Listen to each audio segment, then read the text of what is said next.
Assalamualaikum warahmatullahi wabarakatuh. Selamat datang di Fisika Mudah bersama Pak Anang Rifai. Anak-anak, pada video kali ini Pak Anang akan membahas tentang video kelas 12 berkaitan dengan bab 2, melanjutkan yang video sebelumnya. Kita hari ini akan membahas tentang kapasitor. Anak-anak, kapasitor itu adalah salah satu komponen elektronik gitu ya, yang berfungsi untuk menyimpan muatan. Jadi yang berfungsi untuk menyimpan muatan. Nah, atau simbolnya Ki. Ketika di sini ada muatan ya, yang disimpan, maka terjadilah energi listrik di dalamnya. Jadi ketika kapasitor tadi menyimpan muatan, otomatis sama aja dengan dia juga menyimpan energi listrik. Nah, anak-anak, kapasitor yang ada di masyarakat itu kan contoh misalkan kalau anak-anak pergi ke pasar elektronik ya, di sana bisa dilihat ada kapasitor kertas, ada kapasitor keramik, ada kapasitor elko dan sebagainya. Nah, itu kalau misalkan kita buka televisi ya, di dalamnya pasti akan ada seperti itu. Nah, sekarang kita akan belajar tentang kapasitor itu seperti apa. Yang pertama yang akan kita pelajari adalah kapasitas kapasitor. Kapasitas kapasitor itu adalah kemampuan untuk menyimpan muatan tadi. Seberapa kemampuan kapasitor untuk menyimpan muatan tadi. Itu adalah kapasitas kapasitor. Nah, kapasitas kapasitor itu ada dua cara nanti ya, yang akan kita tunjukkan ya, yang akan kita pelajari.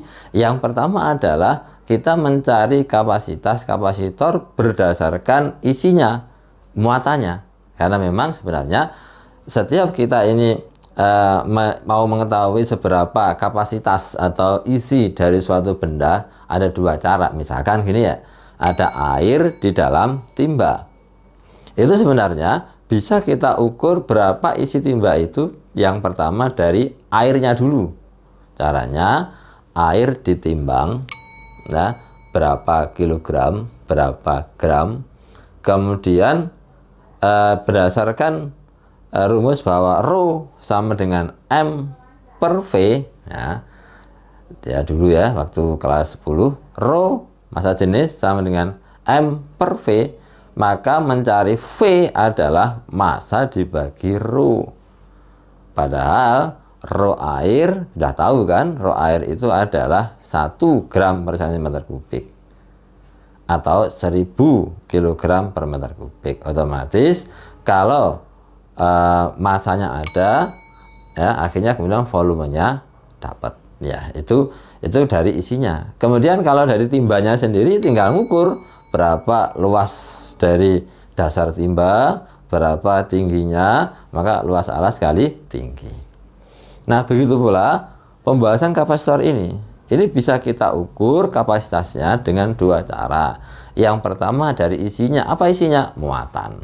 Pada saat kapasitor dihubungkan dengan sumber tegangan listrik V, maka pasti akan ada di dalamnya itu muatan yang tersimpan. Nah, di sini bisa kita cari bahwa kapasitas kapasitor C itu sama dengan muatan yang tersimpan dibagi potensial atau tegangan yang digunakan. Jadi C sama dengan Q per V.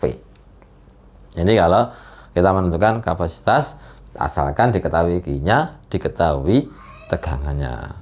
Jadi ada kapasitor disambungkan pada baterai, nah, misalnya itu, atau disambungkan pada sumber yang lain ya, sumber tegangan, maka bisa kita cari nanti kapasitasnya kalau muatannya bisa ditentukan. Atau sebaliknya ya, kalau kapasitasnya ada, kemudian V-nya ada, Q-nya bisa dicari. Kalau mencari Q tinggal sini C kali V gitu ya. Kalau misalkan nyari V berarti tinggal Q dibagi C. Nah gitu ya. Cukup yang dihafal satu aja. C sama dengan Q per V. Otomatis cari Q bisa, cari V bisa. Q-nya muatan, kulum satuannya, V-nya tegangan listrik, volt satuannya, C besar ya, C besar, kapasitas kapasitor tadi, farad satuannya. Nanti di dalam persoalan tidak selalu farad, kadang ada mikrofarad. Di kelas 10 sudah tahu kan, mikro 10 pangkat min 6. Kemudian kadang-kadang ada picofarad, jadi 10 pangkat min 12 ya. Ini tentang kapasitas kapasitor menggunakan ditinjau dari isinya. Sekarang kalau kapasitas kapasitor ditinjau dari bendanya, kalau dibuka setiap kapasitor tadi ya, baik yang keramik, yang kertas, yang elko, nah itu biasanya di dalamnya ada 2 keping sejajar. Nah, lihat di sini kapasitas kapasitor keping sejajar. Nah, kalau ada 2 keping sejajar seperti ini ada 2 keping, keping 1, keping 2 gitu ya. Kemudian di sini ada jaraknya D dan kepingnya ada lebarnya A gitu ya. Ada lebarnya. Nah, D-nya adalah jarak 2 keping. Kemudian 1 cm, A-nya adalah luas penampang ini. Luas penampang ya dari keping yang dipakai, satuannya meter persegi. Maka kapasitas kapasitor bisa dihitung dengan epsilon 0 A per D. Begini aja. Epsilon 0 adalah permitivitas ruang hampa kalau di dalamnya sini tidak ada apa-apanya. Ya, tidak ada isinya. Nah, itu namanya ruang hampa yang dipakai. Jadi epsilon 0 A-nya luas dari keping, D-nya jarak 2 keping. Nah, sekarang bagaimana kalau misalkan ada dielektrik? Dielektrik itu sesuatu yang ditambahkan di tengah-tengah sini, ya, sehingga nanti akhirnya muncullah kapasitor kertas. Berarti yang ada di sini dielektriknya kertas. Kemudian kalau misalkan kapasitor keramik, berarti yang ada di dalamnya adalah keramik.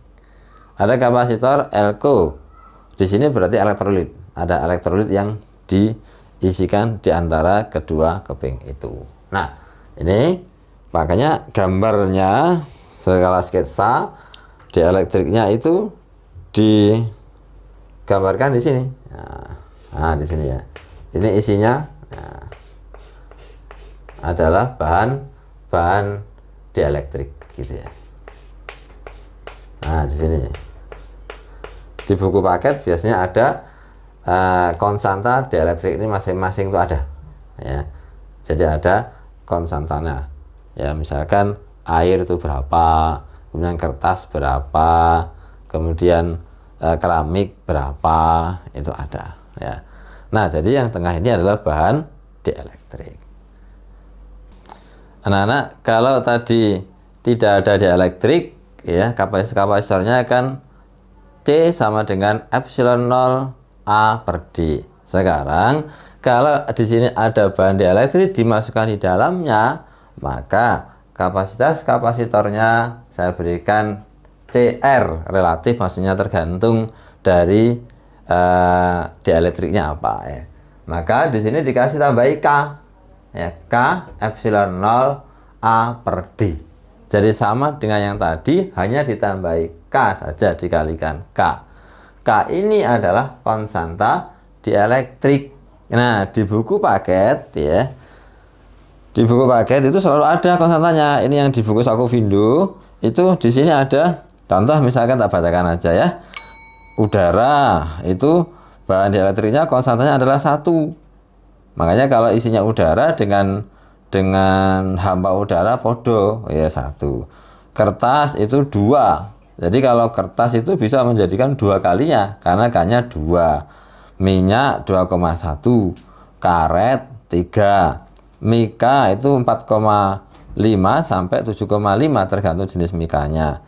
Kemudian kaca itu 5,0 sampai 10,0. Kemudian porselin bisa 6,0, air 8,0, teflon itu bisa 2,1. Nah, itu adalah konstanta bahan dielektrik. Jadi kalau konstantanya ada, maka dimasukkan K-nya, muncullah berapa kapasitas kapasitor tadi. Sehingga kesimpulannya, kalau dikasih bahan dielektrik itu kapasitasnya tambah besar, tambah gede. Kenapa? Karena di sini dikalikan konstanta tadi, misalkan saja Lco. Ya, kenapa yang banyak Lco? L itu kan elektrolit ya. Jadi kalau di sini tadi air misalkan ya, elektrolit itu misalkan air 8 kali. Jadi kalau karenanya ini 8, berarti kan sebelum dikasih air, misalkan dihitung C-nya sebelum dikasih air 10, begitu dikasih air jadi 80. Kenapa? Karena epsilon 0 berubah jadi epsilon relatif ya. Permitivitasnya berubah, K dikalikan epsilon 0, jadi kan 8 kalinya. Oke, itu adalah cara menentukan kapasitas kapasitor berdasarkan kepingnya, berdasarkan bendanya, berdasarkan tempatnya. Sekarang karena kapasitor itu kalau dibuka adalah 2 keping sejajar, maka simbol kapasitor itu begini. Seret, ini ada 2 garis sejajar. Nah, di sini gunakan simbol C. C. Nah, C besar ya. Ya, jadi kalau C pada simbol adalah kapasitor, tapi kalau di satuan adalah kulum. Bedakan ya, sama-sama C-nya. Yang satuan dari Q tadi kan kulum, C juga. Di sini simbol dari kapasitor C juga, tapi di sini kapasitor. Ya. Nah, sekarang kapasitor itu itu bisa disusun kayak hambatan kemarin. Ya, makanya kalau misalkan dibuka di elektronik, misalkan TV atau komputer yang zaman dulu ya, yang sekarang sudah banyak yang menggunakan IC ya.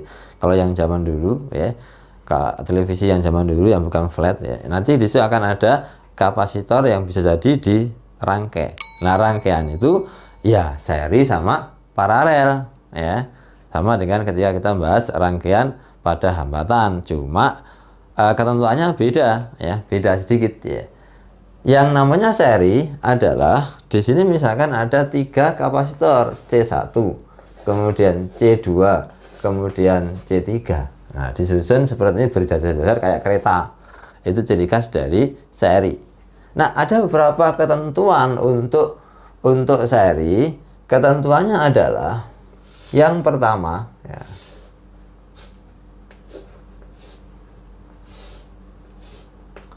ketentuan yang pertama bahwa yang sama adalah tadi kan kapasitor itu menyimpan muatan, dan muatan itu sifatnya kayak arus, karena arus adalah muatan yang mengalir kan begitu ya. Nah, jadi di sini kalau seri itu yang sama muatannya, Q total sama dengan Q1 sama dengan Q2 dan selanjutnya. Nah, begitu. Yang pertama itu. Kemudian yang kedua, ketentuan yang kedua ya, bahwa V total ya, kalau ini sama, kalau ini pada bahasan seri paralel pada hambatan, V-nya ya sama, V itu sama dengan V1 kemudian ditambah V2 ditambah V3 dan selanjutnya. Nah, yang ketiga, dengan menggunakan ini, dengan menggunakan C sama dengan Q per V yang tadi ya, sudah saya hapus ya, C sama dengan Q per V, maka akhirnya kalau kita mencari C seri atau C totalnya untuk seri itu pakai seperkebalikan dari rangkaian hambatan ya. Jadi rumusnya adalah seper C seri ya, C totalnya sama dengan seper C1 ditambah seper C2 dan selanjutnya, seper C3, seper C4 dan selanjutnya. Itu adalah susunan seri, diingat-ingat ya. Jadi susunan seri itu kalau pada rangkaian hambatan arusnya sama, ini muatannya sama, bodoh. Kalau pada rangkaian hambatan itu V-nya dijumlah, ini juga sama dijumlah. Cuma yang beda yang bagian ini. Kalau hambatan itu kalau di seri dijumlah, kalau kapasitor kalau di seri itu pakai seper-seper. Oke, sekarang kalau di paralel, ya gambar paralel seperti ini ya. Ini kapasitor C1, ini C2, ini C3 misalkan ya. Nah, maka nanti oh iya di sini kan tadi kelewatan ya, yang tersimpan ini Q1, ini ada Q2, ini ada Q3. Nah, kemudian di sini ada, nah di sini maksudnya V1, nah, ini ada V2, ini ada V3.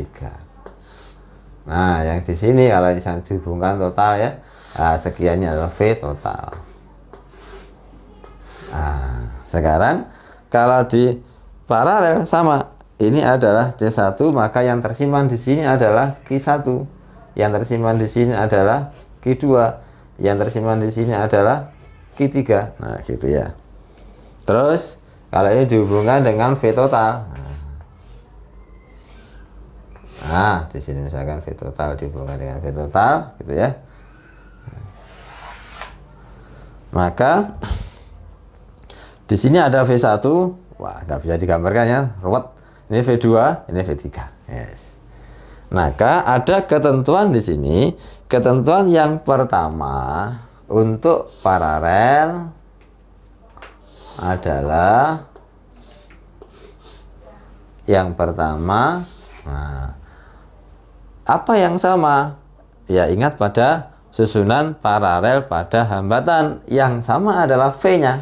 Nah, V total akan sama dengan V1 sama dengan V2 sama dengan V3 dan selanjutnya. Nah, ingat ya, kalau yang seri adalah Q yang sama, kalau paralel yang sama adalah V. Nah, jadi V total sama dengan V1 sama dengan V2 sama dengan V3. Nah, yang kedua adalah bagaimana tentang muatannya. Nah, muatannya tadi saya katakan, karena sifat muatan itu mirip dengan sifat dari arus ya, ya kita menggunakan konsepnya Kirchhoff, bahwa ya Q total sama dengan Q1 ditambah Q2 ditambah Q3 dan selanjutnya.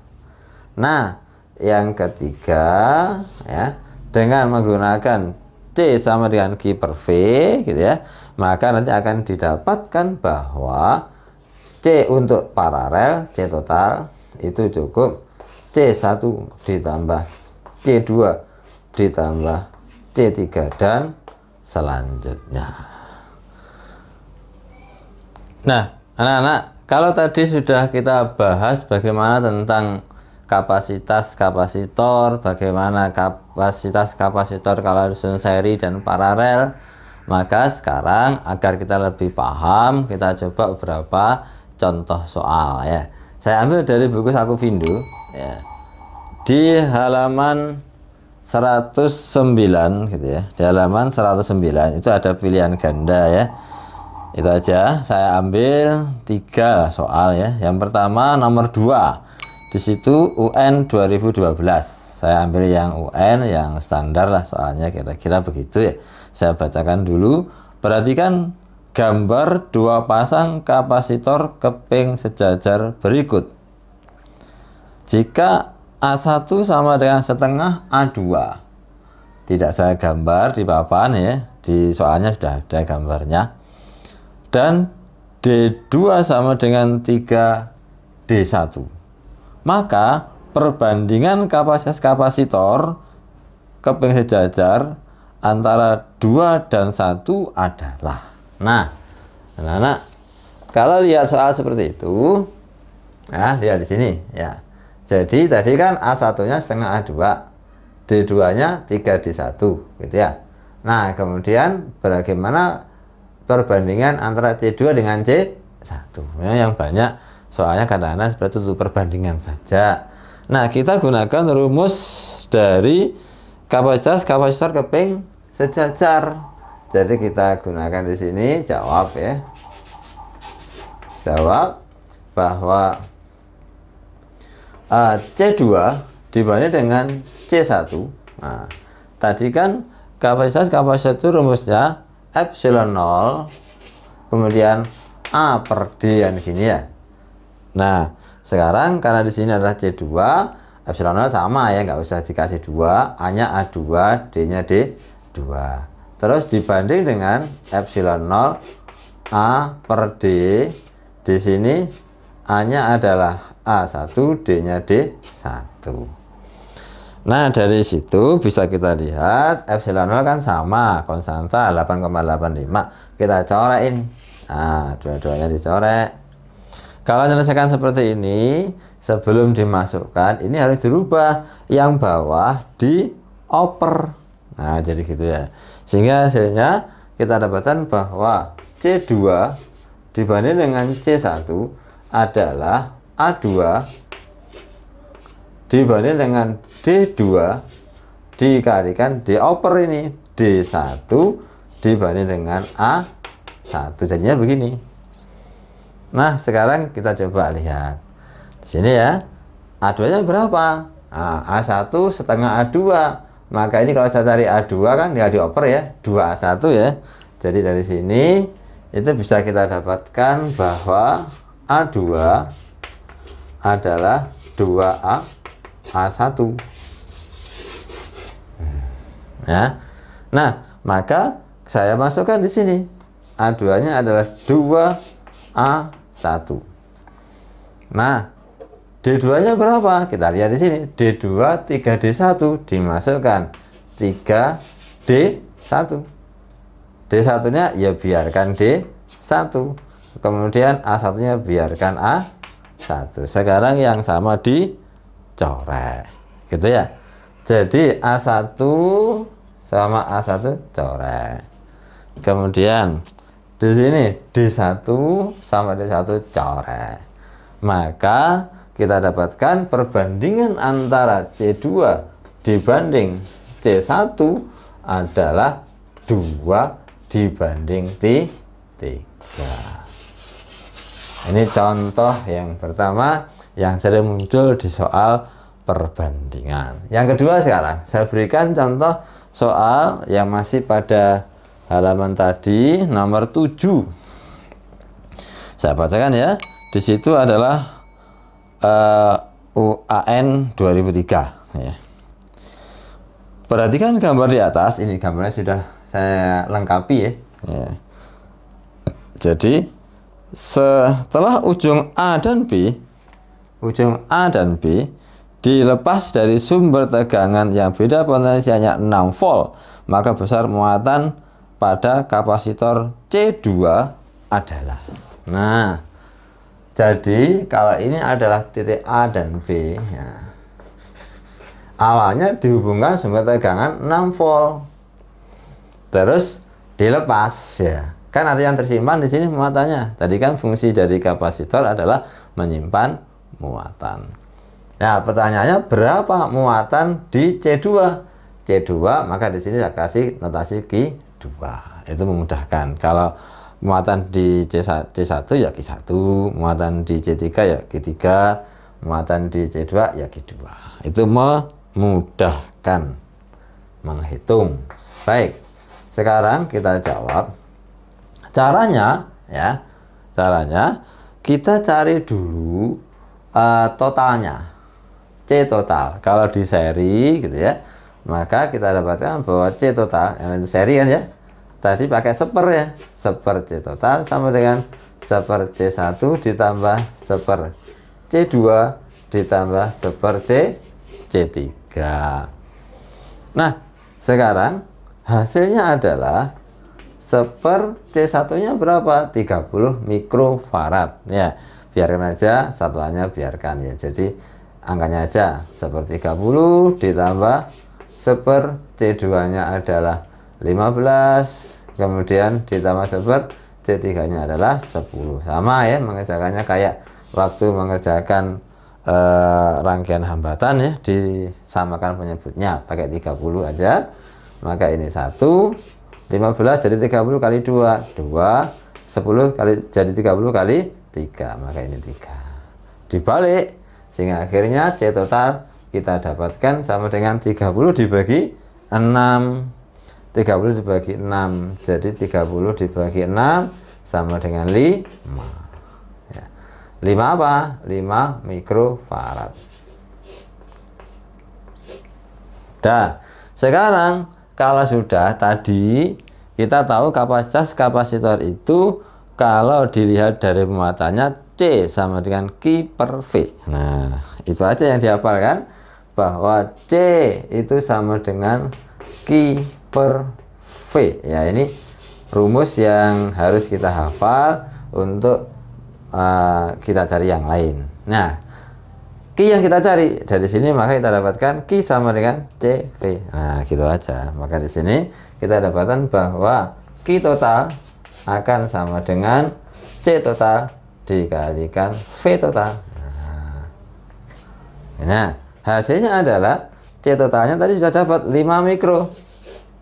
5 mikro dikalikan V totalnya berapa? 6 tadi. Ya, sumber itu. Jadi sama dengan 30 mikro kolom karena yang ditanya Q. Satuan Q muatan kolom. Maka di sini karena ini mikrofarad dikalikan volt ya jadinya mikro kolom. Tadi kita jelaskan kalau syair itu muatannya sama. Jadi muatan di kapasitor 1 Q1, Q2, Q3 podo kabeh sehingga hasilnya kita dapatkan bahwa Q total sama dengan Q1 sama dengan Q2 sama dengan Q3 sama dengan 30 mikrokolom. Jadi kalau yang ditanyakan berapa Q2 ya 30, berapa Q1 ya 30, berapa Q3 ya 30, sama semua. Satu lagi gitu ya, pada halaman berikutnya halaman 110 maaf ya, soal nomor 14 ya, saya bacakan soalnya. Perhatikan rangkaian kapasitor di bawah itu tak tuliskan di sana ya. Bila muatan pada kapasitor 9 mikrofarad ya adalah 27 mikrokulum. Anak-anak lihat sini, karena biar mudah saya berikan notasi ya. Ini C1 kalau digambarkan darah C1-nya tak kasih C1 1 mikrofarad, C2 digambar nggak ada tak tambahi C2 2 mikrofarad, C3 6 mikrofarad, C4 9 mikrofarad. Jadi kalau di sini dikatakan bahwa bila muatan pada kapasitor 9 mikrofarad adalah 27 mikrokulum, maksudnya adalah bila Q4-nya 27. Karena Q muatan yang tersimpan di C4. Nah, berapakah muatan pada kapasitor 6 mikrofarad? Berarti berapa Q3? Nah, kalau sudah ada notasinya kan gampang. Nggak dawa-dawa nulisnya. Oke, sekarang cara mengerjakan ini sekarang. Ingat pada saat kita membahas tentang paralel, yang sama adalah tegangannya. Ingat ya. Nah, untuk membantu saya berikan notasi. Ini caranya biar kita mudah memahami. Saya kasih aja ini AB. Nah, yang di sini saya kasih CD. Nah, maksudnya adalah kalau paralel berarti ini kan satu paralel ya antara AB dan jadi kan di paralel. Berarti tegangan AB dan tegangan CD itu podo. Tegangan AB dan tegangan CD itu sama. Nah, sekarang coba kita hitung berapa tegangan AB dulu. Nah, caranya gitu.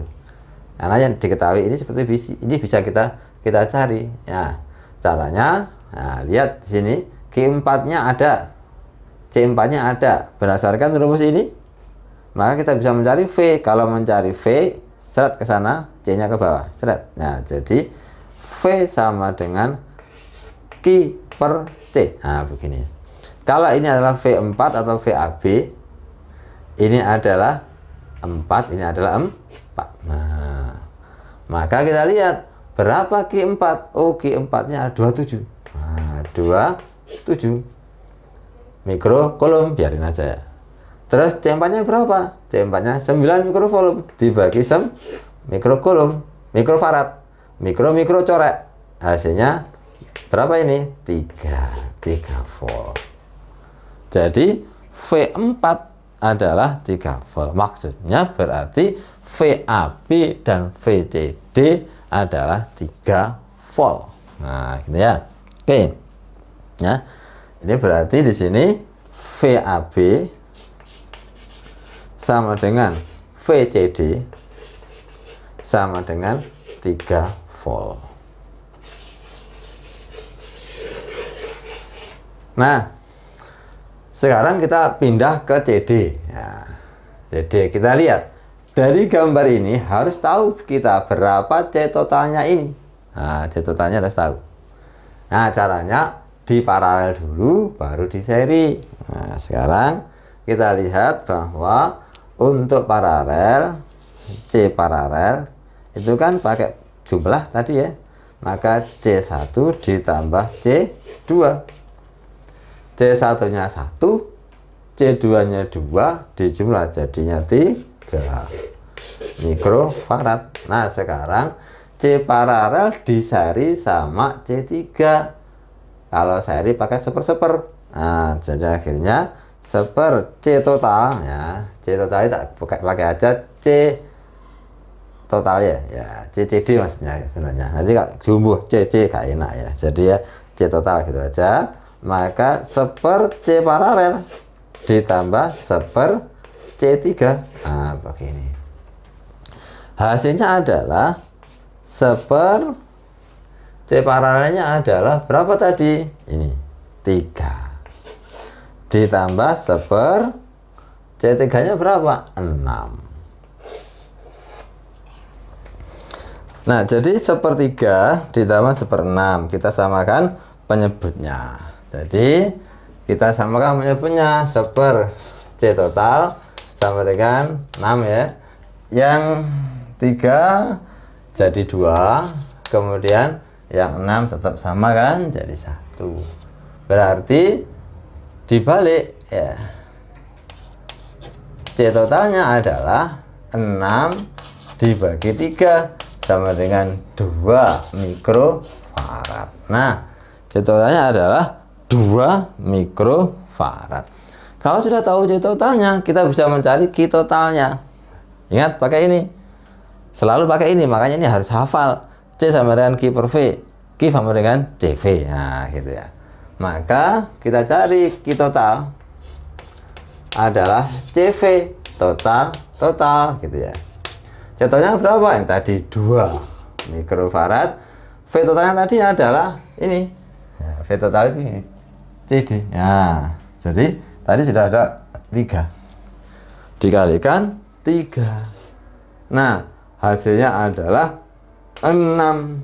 Nah, karena di sini mikro, ini volt, tetap aja menjadi mikro, tapi mikrocoulomb. Jadi kita tanya 6 mikrocoulomb. Sekarang coba perhatikan memahaminya. Kalau kita tanya adalah 6 mikrocoulomb tadi, kalau bentuknya seri, maka muatannya sama. Berarti muatan di paralel, muatan di Q3, Q paralel, Q total sama. Jadi saya tuliskan di sini, Q total sama dengan Q paralel sama dengan Q3 sama dengan 6 mikrocoulomb. Berarti kalau yang ditanyakan Q3 ya berarti 6 mikrocoulomb. 6 mikrocoulomb. Nah, itu ya. Ya, seandainya mencari berapa Q1, oh harus dicari proses lagi. Cari V di sini dulu, V paralelnya. Nah, dan sebagainya. Harus baru kemudian nanti bisa ketemu Q1. Tapi nggak ditanyakan, tidak usah dilanjutkan sampai Q3-nya saja sudah. Nah, anak-anak, Nanti dicoba lagi soal-soal yang lain sehingga lebih paham, lebih mendalam, sehingga akan terasa mudah belajar fisika. Jangan lupa lihat video-video yang lain ya. Cukup sekian. Assalamualaikum warahmatullahi wabarakatuh.